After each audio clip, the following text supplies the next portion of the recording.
Hello, listeners. I'm Dr. Shubhrata Biswas from the platform of iProf, along with my companion, co-author Dr. Aman Biswas, will be bringing you a series of lectures uh, on biological sciences. And starting with the series, uh, I begin today with the living world.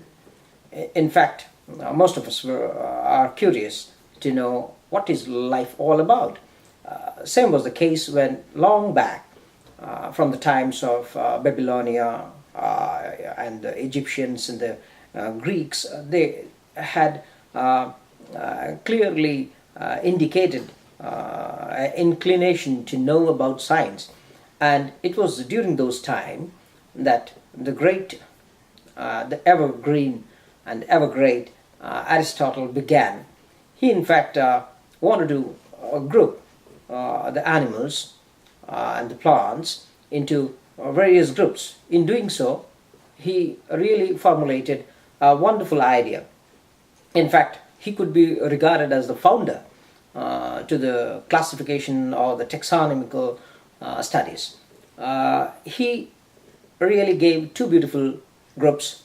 One which included some animals, and he named them as Enamia, and he included another one called Anemia. So it was two groups, Enamia, Anemia, something relating to not having red blood and having red blood. So let me take you to those world where we began this science of biology. Biology, in fact, comprises two beautiful words, bios and logos, and thus the science of life came into being.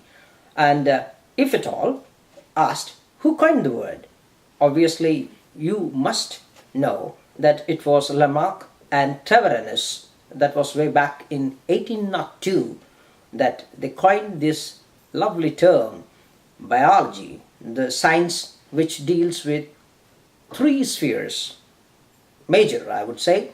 It includes the microbiology, science of microbes that usually cannot be seen with our naked eye, and the second one deals with animals, called zoology, and the third and that particularly deals with plants, called botany.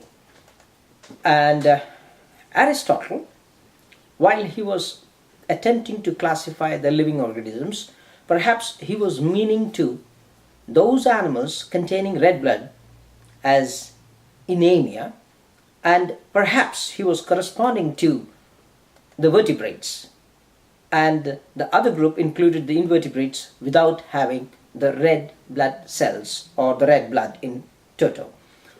Now, I would ask you certain questions, like the foremost question: what makes living things alive?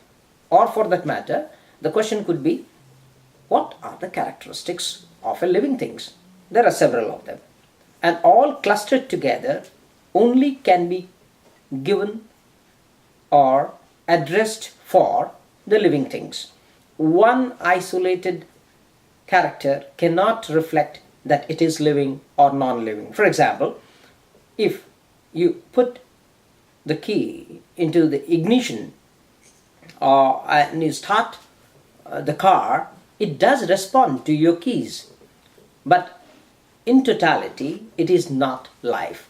Why? Because it does not have the other characteristics that we see in living things. Let's go one by one and see for ourselves what happens. I'll be taking you to various parks, maybe in the grasslands, where I'll try to show you what really life is all about. Of course, Dr. Aman would be accompanying me.